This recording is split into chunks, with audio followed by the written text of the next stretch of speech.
The start of the season for the Lakers could be considered somewhat underwhelming based off the expectations they had coming into the season. They had been able to re-sign Austin Reeves for relatively cheap, retain D'Angelo Russell and Rui Hachimura, picked up both Gabe Vincent and Taurean Prince, and signed Christian Wood for the minimum.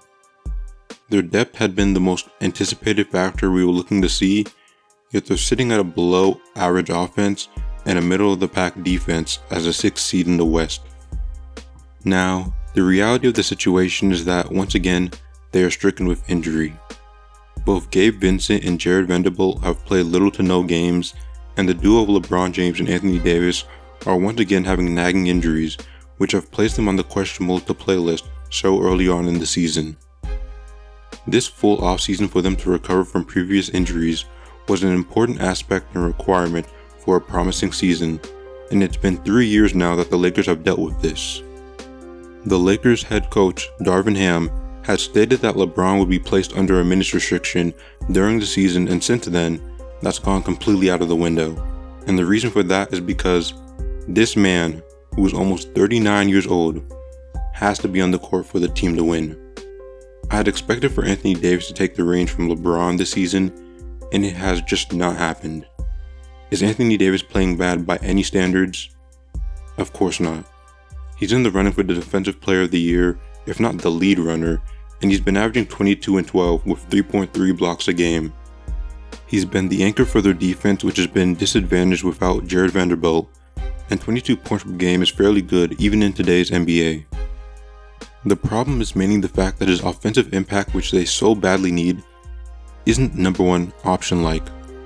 You historically cannot win a championship when you're not a top offensive or defensive team, and the Lakers are neither of those right now. Can the Lakers really keep relying on LeBron to win them these games all year and then expect him to be physically ready for the playoffs? No, I don't think so. Without LeBron on the court, they go from an offensive rating of 118 to 99. That's a nearly swing of 20. When you compare it to Anthony Davis, who has the Lakers at 113 offensive rating when he's on the court, and it's reduced to a 109 when he's off the court, there's a problem. At this point of LeBron's career, with a player as good as Anthony Davis next to him, there's no way that he needs to be the number one option.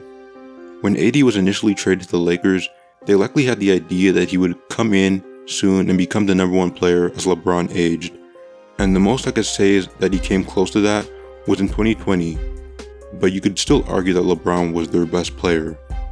In games, it feels like he's much less aggressive than he should be, being more passive during plays when he's a very dominant scoring big when he's on. When he's off though, you often find him taking extremely long on post-ups, which results in him drawing double teams very often, which leads to him turning over the ball. He operates best when in space, whether it's off screen and rolls, or setting up mismatches where he can place himself in advantageous positions. He's more of a finesse big, where his offensive scoring relies not on aggressive backdowns, but on athletic finishes around the basket, as well as being able to be a lob threat. Another part of his game that's been off the past few years is his mid-range jumper, which he's slowly gone away from. Just this year alone, he's shooting 15% on those shots with just 2 attempts, and if you look at his attempts over his tenure with the Lakers, they've basically just been trending down. When he provides that jump shot threat in his arsenal, it takes less effort for him to beat other bigs off the dribble, since they have to worry about his scoring versatility. Outside of the team's top 2 players, you have Austin Reeves, who hasn't exactly taken that leap a lot of us expected him to, especially after the Lakers playoff run where he was averaging 17 points while also shooting 44% from 3. The expectation of him becoming their third option is looking less likely right now, and it's currently D'Angelo Russell who's playing that role. Reeves is down to 35% shooting on the season compared to his previous 40, and he's been in and out of the starting lineup for Cam Reddish. D'Angelo Russell isn't looking far from his usual self, and while this year he's been down efficiency-wise, his role that includes playmaking has been essential to this team, where the guards outside of him don't provide as much value on that section of the offense. Of course, there are concerns about how he'll be come playoff time, particularly against teams with skilled guards looking to hunt him on offense.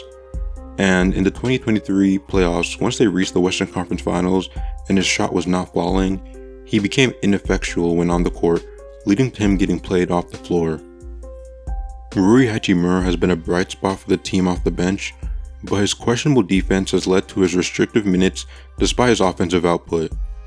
He's shooting 56% from the field and 43% from 3 on 12 points per game, and while he struggles on defense, I'm not quite sure why he's only getting 22 minutes a game. Austin Reaves, who's also bad defensively, is sitting at 30 a game, and while I wouldn't say that Rui needs to start, I think he needs more opportunities on the floor when the team needs a scoring burst. The team is not as good defensively with no Vanderbilt, so they could definitely compensate for that with Rui's efficient shooting, which he can produce for them. Now, onto some of their signings in Taurean Prince, Christian Wood, and Cam Reddish. Overall, I consider them good signings. For Taurean Prince, that shooting that they desperately need hasn't been there at all. He's shooting 28% from 3 on 4 attempts, which isn't good by any stretch of the imagination. In the corner, he's not even shooting 20% from that area, which is far from normal for him. Just going back to any of his past years, you'll see that he shoots a reliable 40% or better from there, but I guess it's not so surprising because we all know how shooters look once they go to the Lakers. Jokes aside, I think it's close to impossible for a shooter as good as him to shoot that inefficient for so long, so I believe that it'll improve as the season goes by. Christian Wood has been a decent piece in the role he's been placed in. He definitely could shoot a bit better, so there's more of a reason for him to be on the floor, but he gives him some size, even if his defense isn't the best. And finally, Cam Reddish has been pretty surprising for this Lakers team. He's finally bought into a defensive role after looking to be a scorer for his previous teams, and that's been a positive for them. He didn't start off the season shooting well, but over the past 5 games, he's averaging 12 points on 50% from the field and 40% from 3.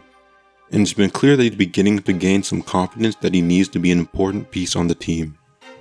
An opinion that's been going around is that the Lakers should be looking to make a trade, and one place of salvation has been the Chicago Bulls, who have been looking like a ticking time bomb as they have been off to a rough start to the season. Some popular candidates for trade are DeMar DeRozan, Zach LaVine, and Alex Caruso. First off, DeRozan should be the first player you cross off the list. Not because he's not a good player. He can by all means get a bucket when you need him to, but as an off-ball player, he's just not there. I can't see him being a player traded to a contending team and all of a sudden buying into the role as an off-ball player who's willing to share the ball, especially since he's not a three-point shooter and often needs the ball in his hands to score. Now, Zach LaVine could somewhat fit that role as their third option, but the best fit in my opinion is the Lakers trading to get Alex Caruso back. He fits the team's defensive identity, plays well as a spot-up shooter, and is one of the best perimeter defenders in the league. Looking at the Lakers' guard depth, both D'Angelo Russell and Austin Reaves are poor defenders, and they play a lot of minutes, which can result in them being attacked on switches, and having someone like Caruso out there with one of them, one of them is likely to be involved in the trade, but having him out there with one of them will alleviate their defensive struggles out on the perimeter. Whether the Lakers can be considered contenders in the West? I think as long as they have LeBron James, anything is possible. And while that sounds cliche, it's a testament to how impactful he is as a player. If you have any thoughts on the Lakers, feel free to share them down below in the comments. Feel free to subscribe, and I'll see you in the next video.